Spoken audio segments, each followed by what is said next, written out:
Alright, guys, welcome to First and Goal. I'm your host, Vlad Oriana, brought to you by Four Corner Sports. Not what you want if you're a Giants fan, guys.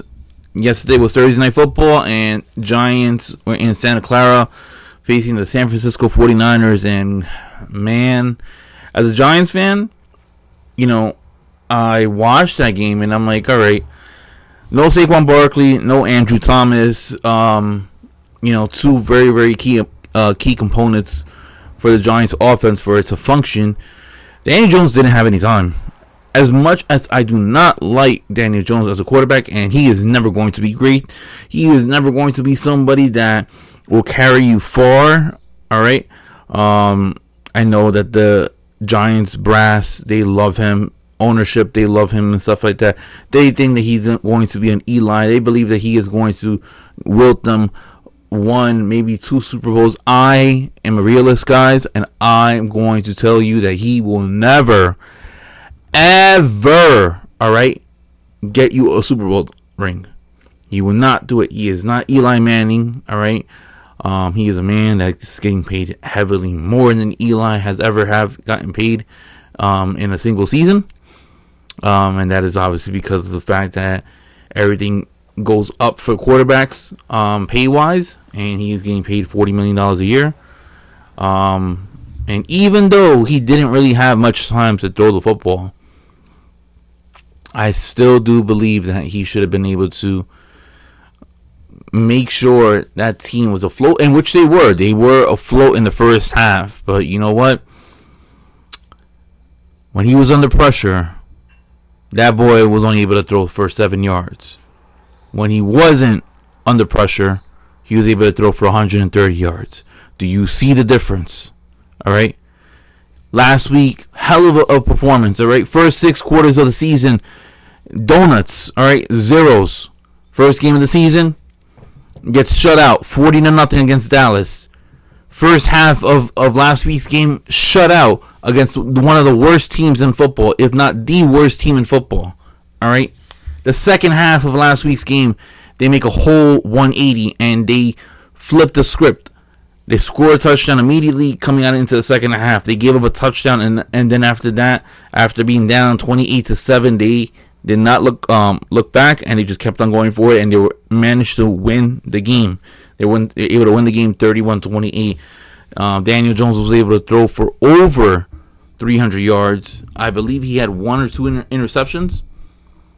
But I do feel that Daniel Jones, again, still not able to be that guy. I had to take a little bit of a sip of water. But I don't feel like Daniel Jones is able to be that guy, because even though he had a heck of a performance against Arizona, it is Arizona. And then last night against the San Francisco 49ers, he wasn't able to do so. All right. Matt Breida was able to bring the only touchdown for the Giants. All right. They were able to manage 2 field goals, and that was it. I know they were trying to go for a 2-point conversion after scoring that Matt Breida touchdown, which I think it was stupid, and I don't understand. I don't care about the analytics. Kick the PAT. All right. Take the extra point. All right. Stop trying to be cute and go for a little bit more. All right.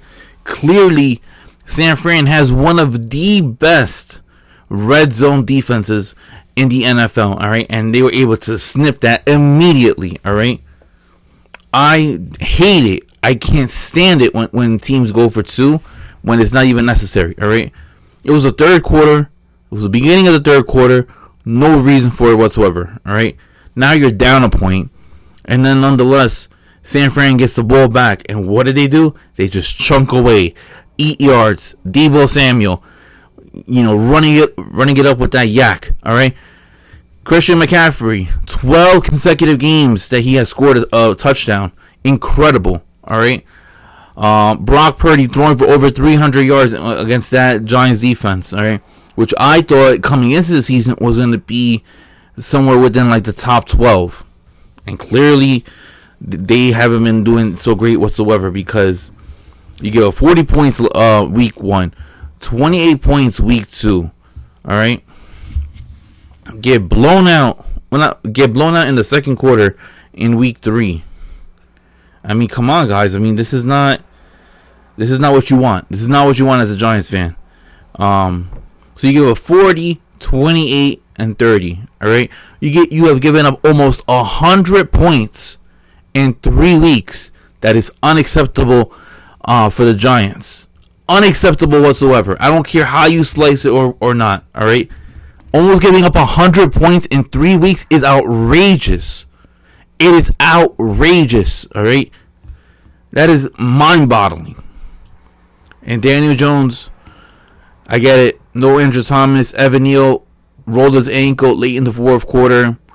Still feel that he should have been able to get them, in better situations to score points. I get it. Darren Waller dropped a pass, a very key component pass. I know Paris Campbell ended up getting 6 receptions, but for a total of 24 yards. 24 yards. It was pretty bad. It is not what you wanted as a Giants fan. Now the Giants, they have, 12 days off. They will be going and facing the Seattle Seahawks. I believe Seattle comes to them, if I'm not mistaken. Yes, Seattle comes to MetLife. That is the game that I'm circling.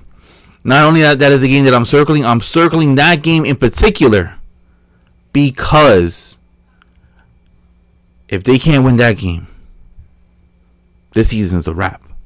This season is a wrap if you're a Giants fan.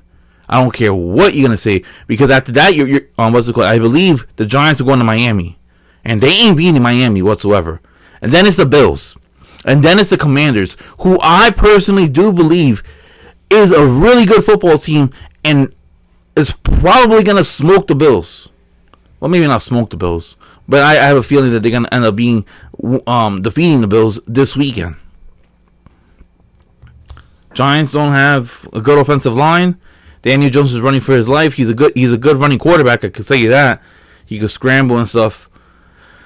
But his receivers, at the same time, ain't catching passes whatsoever. All right? I get it. Saquon's hurt. But even with Saquon Barkley, 49ers were going to still end up coming out as the winners. Saquon was not going to be able to do anything but, run up, maybe an extra, 40 yards? Because he wasn't going to go for anything more than 50. I could tell you that. The fact that this guy doesn't have any time to throw the football, this guy sucks under pressure, and you're already eliminating one big component right there. If you're going to go for the run, San Francisco was going to be prepared for that, and it's not like Saquon Barkley was going to be able to carry the team. He was not going to be able to do that. If anything, he was going to be being tackled, under a short gain. But not what you want as a Giants fan. What's next for the Giants? Looking into this, Dable's got to be better. He's got to team up with Wink Martindale and tell him, hey, why are we giving up so many points? Dable, being the offensive genius, needs to figure out a game plan where even if Daniel Jones is under pressure, he's still going to need to make some impressive throws. They got him the weapons, all right? Yes, weapons are not panning out, but he, as a quarterback, he should be able to keep us within the ballgame. And he did a good job in the first half, but it was the defense that let us down also. Too much Debo, too much Christian McCaffrey. They didn't even have Brandon Ayuk playing. And it just sucks right now. 1-2, going into week 4 now. I wonder how Seattle is going to be able to do. I believe Seattle's facing Carolina, Carolina, if I'm not mistaken. I believe so. And if that's the case, then Seattle should be able to win that because no Bryce Young, no problem. Seattle. Where are the Seahawks? This is... Yeah, they're facing the Panthers. So, Seattle might be facing the Giants with momentum next Monday night football. And I'm a little bit concerned right now as a Giants fan.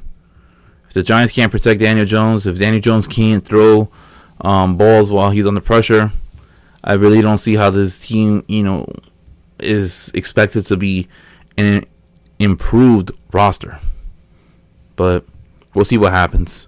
This is still kind of like a rebuild mode, a rebuild stage for the New York Giants. And on to week 4. Until then, guys, I am Flavio Oriana.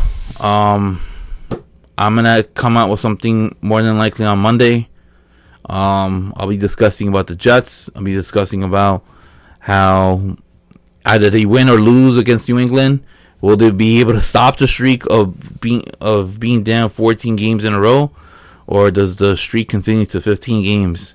As for the Giants, man, that team needs a real look in the mirror type of a moment because, even though they had an impressive victory over Arizona, I don't know if they are going to be able to defeat the better teams that this league has to offer. Arizona is one of the worst teams in the NFL. I don't know if they're going to be able to beat any of these teams, but if they do, it starts against Seattle next Monday night. Until then, guys, I am Flavio Oriana. Thank you for tuning in to First and Goal, and I will see you guys either Monday or Sunday. See you guys. Peace.